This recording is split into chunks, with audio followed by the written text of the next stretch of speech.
কি হয়েছে বাবা তোমার হাতে? আসসালামু আলাইকুম, কেমন আছেন সবাই?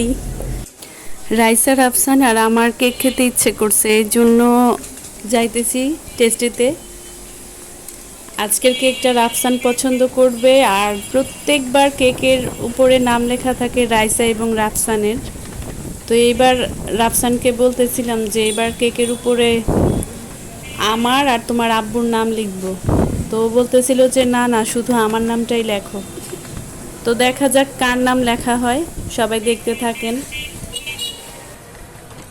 আজকে কিন্তু রাইসা আমাদের সাথে নেই, আজকে বের হয়েছি রাফসান আর আমি। রাইসাকে বলছিলাম আমাদের সাথে আসার জন্য, কিন্তু ও আসলো না। ওর আব্বু ঘরে আছে, তো ওর বাবার সাথে থাকবে। আর এই তো আমি আর রাফসান যাইতেছি। আজকে রাফসানের মন কিন্তু অনেক ভালো। গতকালকে খুব অসুস্থ ছিল, কারণ আমরা বাড়িতে গেছিলাম। তো ঢাকা আসার পথে রাফসান অসুস্থ হয়ে গেছিল। আলহামদুলিল্লাহ আজকে একটু ভালো আছে। এই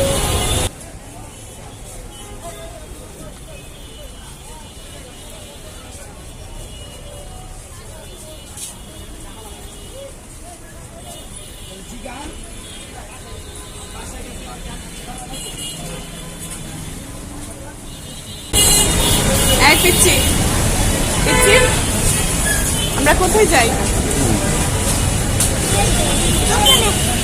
টেস্ট দিতে। কোথায় যাও?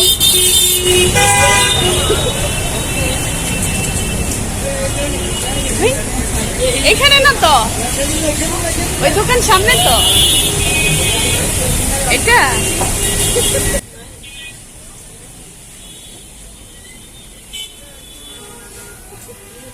এতটুকু শক্তি নাই।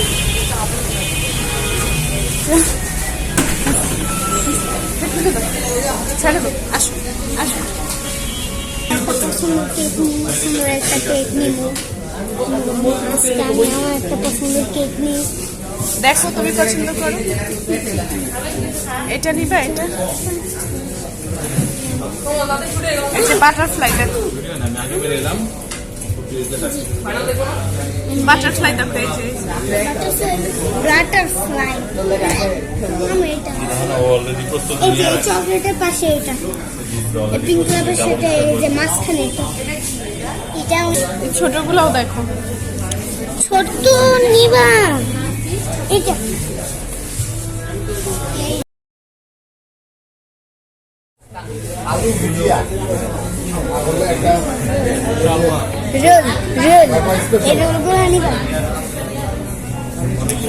এই তো আমাদের কেক নেওয়া ডান, এখন নাম লেখার পালা।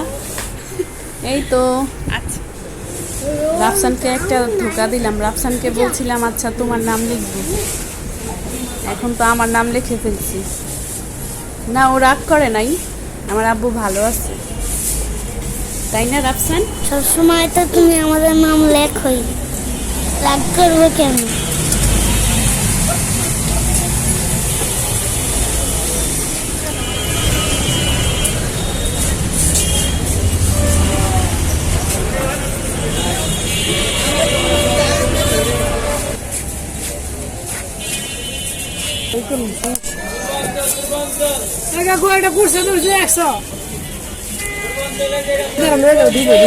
বিশটা দেন আমাকে।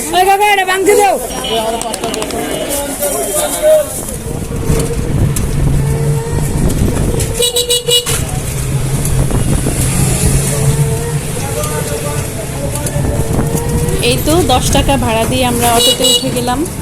এখন মা ছেলে মিলে বাসায় যাইতেছি।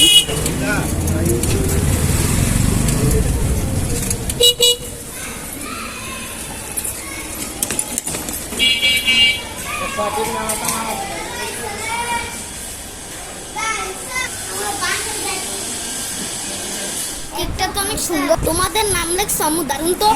হ্যাঁ, প্রতিবার তো তোমাদের নাম লিখি, এবার আমাদেরটা লিখলাম। সবাইকে অসংখ্য ধন্যবাদ ভিডিওটি দেখার জন্য। আল্লাহ হাফেজ।